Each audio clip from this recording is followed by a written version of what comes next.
మంత్రి మీద మంత్రి ఈజ్ ద గవర్నమెంట్. ఆ గవర్నమెంట్ కింద పనిచేసే పోలీసులు గవర్నమెంట్ మీద ఎంక్వైరీ చేస్తారా?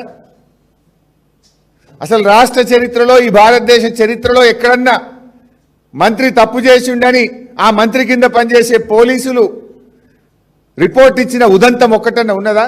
అసలు జరుగుతుందా ఇది? అందుకే మేమేమన్నాము, మంత్రి గారిని డిస్మిస్ చేయాలి, లేదా సిబిసిఐడి ఎంక్వైరీ కాదు, సిట్టింగ్ జడ్జి చేత విచారణ జరపండి, అసెంబ్లీలో హౌస్ కమిటీ వేయండి అని మేము డిమాండ్ చేసినాం. కానీ రేవంత్ రెడ్డి మంత్రిని కాపాడడానికే సిబిసిఐడి ఎంక్వైరీ వేసిండు.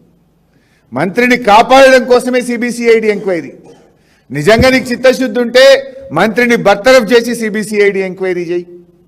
నిజంగా నీకు చిత్తశుద్ధి ఉంటే హౌస్ కమిటీ అయి సిట్టింగ్ జడ్జితో విచారణ జరిపించు. ఇదంతా కూడా ముఖ్యమంత్రి గారు మంత్రిని కాపాడే ప్రయత్నం.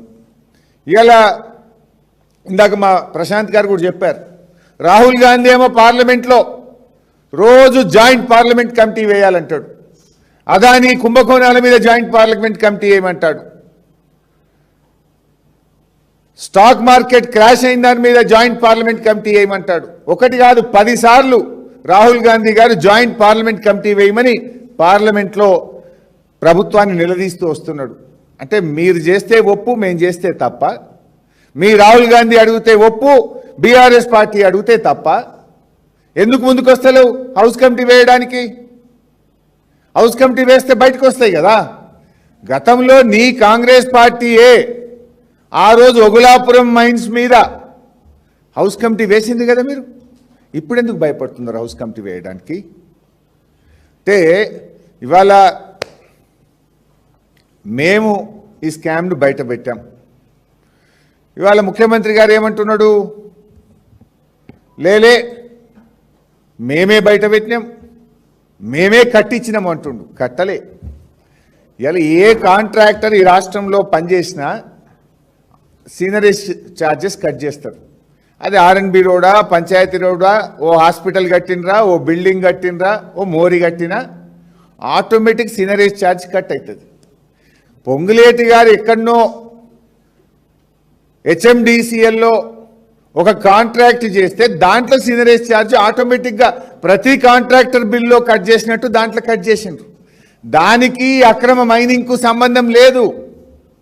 అసలు ఫస్ట్ ఆఫ్ ఆల్ ఇల్లీగల్ మైన్కు సీనరేజ్ ఛార్జ్ కట్టుడు ఉంటుందా? మైనే ఇల్లీగలా, దానికి ఫైన్ కట్టుడు ఎక్కడ ఉంటుంది? మీ మైనింగ్ డిపార్ట్మెంటే మంత్రి గారికి 2 షోకాజ్ నోటీసులు ఇచ్చింది, 2 లెటర్లు పొల్యూషన్ కంట్రోల్ బోర్డుకు రాసినారు, పెనాల్టీ 28 లక్షల రూపాయలు వేసినారు. ముందు పెనాల్టీ కట్టినరా మీరు? కట్టే చూపింది. మంత్రి గారికి 28 లక్షల పెనాల్టీ వేసినారు, కట్టినరా? పెనాల్టీ చూపి రేవంత్ రెడ్డి. మేము రికవరీ చేసిన అంటున్నావు కదా. Did you recover the penalty? Show the record. Did you reply to the show cause notice? Show the reply. అసలు లెక్క చేయలేదు. నేనే రాజు, నేనే మంత్రి, వీని షోకాజ్ నోటీస్ నాకెంత, ఇది టిష్యూ పేపర్ లాగా పడేసిండ్రు. 2 సార్లు మైనింగ్ డిపార్ట్మెంట్ షోకాజ్ నోటీస్ ఇస్తే రిప్లై ఇయ్యలేదు, పెనాల్టీ వేస్తే కట్టలేదు, 2 సార్లు పొల్యూషన్ కంట్రోల్ బోర్డుకు యాక్షన్ తీసుకోమని స్వయంగా మైనింగ్ డిపార్ట్మెంట్ లెటర్ రాస్తే మంత్రి మీద యాక్షన్ తీసుకోలేక పొల్యూషన్ కంట్రోల్ బోర్డు సైలెంట్గా ఉన్నది తప్ప యాక్షన్ తీసుకోలేదు. This is clear. ఇంత స్పష్టంగా ఉంటే మేమేందో రికవరీ చేస్తామని బుకాయించే ప్రయత్నం. అందులో కూడా ఎన్ని తప్పులు మాట్లాడిందంటే, మంత్రి గారిని కాపాడబోయి ఒక అబద్ధాన్ని దాచబోయి ఇంకొక 100 అబద్ధాలు ఆడినట్టు, ఒక తప్పును కప్పిపుచ్చుకోవడానికి అసెంబ్లీలో రెడ్ హ్యాండెడ్గా మరో 10 తప్పులు చేసింది ఈ ప్రభుత్వం. ఓపెన్గా దొరికిపోయింది.